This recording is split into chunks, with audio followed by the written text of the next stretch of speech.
দর্শক, বন্যা পরিস্থিতি নিয়ে বিভিন্ন জেলার প্রতিনিধিদের পাঠানো তথ্য ও ভিডিও চিত্রে জান্নাতুল বাকিয়া কেকার রিপোর্ট।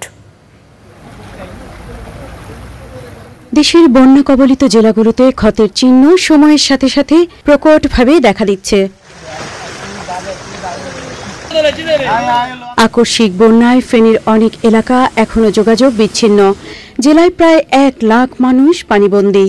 বেশিরভাগ এলাকায় বিদ্যুৎ নেই, মোবাইল টাওয়ার অকেজো থাকায় মোবাইল নেটওয়ার্ক ও ইন্টারনেট সংযোগও বিচ্ছিন্ন। জেলা প্রশাসন জানিয়েছে ছাগলনাইয়া, ফুলগাজী ও পরশুরাম এই 3 উপজেলা বন্যা কবলিত। সদর ও দাগনভূঞা উপজেলার 80% এলাকার মানুষ পানিবন্দী। সোনাগাজী উপজেলার সব ইউনিয়নে বন্যার পানি প্রবেশ করেছে। শুক্রবার রাত থেকে বৃষ্টি না হওয়ায় চট্টগ্রামের ফটিকছড়ি, মিরসরাই ও হাটহাজারীতে বন্যা পরিস্থিতি অপরিবর্তিত রয়েছে। হাটহাজারীর নাজিরহাট ইউনিয়নের ফরহাদাবাদ এলাকায় হালদা নদীর বাঁধ ভেঙে কয়েকটি গ্রাম নতুন করে প্লাবিত। ফটিকছড়িতে সেনাবাহিনী, ফায়ার সার্ভিস ও রেড ক্রিসেন্ট সোসাইটি সহ বিভিন্ন উদ্ধারকারী সংগঠন উদ্ধার তৎপরতা চালাচ্ছে। খাগড়াছড়ির বন্যার পানি নেমে গেছে। চেঙ্গি, মাইনি ও ফেনী নদীতে বিপদসীমার নিচ দিয়ে পানি প্রবাহিত।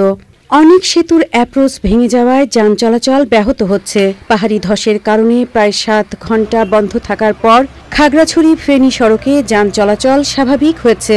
ক্ষতিগ্রস্তদের ত্রাণ সহায়তায় খাগড়াছড়িতে কাজ করছে সেনাবাহিনী, বিজিবি, প্রশাসন ও বিভিন্ন সামাজিক রাজনৈতিক সংগঠন। কুমিল্লার বুড়িচং উপজেলার বুড়ুবুড়িয়া এলাকার গোমতী নদীর ভাঙনে ক্ষতিগ্রস্ত হয়েছে 2 লাখের বেশি মানুষ। বুড়িচংয়ের বাকশিমুল ও রাজাপুর ইউনিয়নের আরও 10টি গ্রামে পানি প্রবেশ করেছে। এ নিয়ে 40টি গ্রাম প্লাবিত।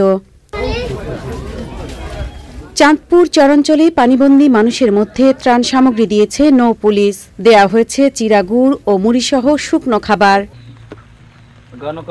লক্ষ্মীপুরে বন্যার পানিতে ডুবে এক শিশুর মৃত্যু হয়েছে। 156টি গ্রাম প্লাবিত। 1,24,000 পরিবার ক্ষতিগ্রস্ত। মেঘনা, মোহনায়, লক্ষ্মীপুর সদরের 2টি এবং রামপুর উপজেলার হাজিমারা রেগুলেটর সহ 3টি রেগুলেটর দিয়ে পানি নামাচ্ছে মেঘনায়। তবে এর মাঝে বৃষ্টি এবং উজান থেকে নেমে আসা অতিরিক্ত পানির চাপে লোকালয়ে বন্যার পানি দ্রুত নামতে পারছে না। জেলা প্রশাসন দুর্গতদের নগদ অর্থ, চাল এবং শুকনো খাবার দিয়েছে। নদীতে জোয়ারের চাপে ওয়াবদার বেড়িবাঁধ ভেঙে পাইকগাছার দেলুটি ইউনিয়নের 14টি গ্রাম প্লাবিত হয়ে ইউনিয়নের প্রায় 40,000 মানুষ পানিবন্দী। ওয়াবদার ভাঙ্গা রাস্তা দিয়ে পানি ঢুকে প্রথমে উপজেলার কালীনগর, হরিণখোলা, দারুণ মল্লিক গ্রাম প্লাবিত।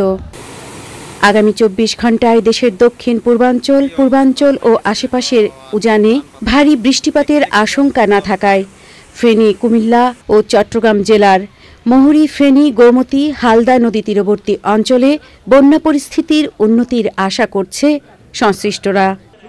জান্নাতুল বাকিয়া কেকা, চ্যানেল আই।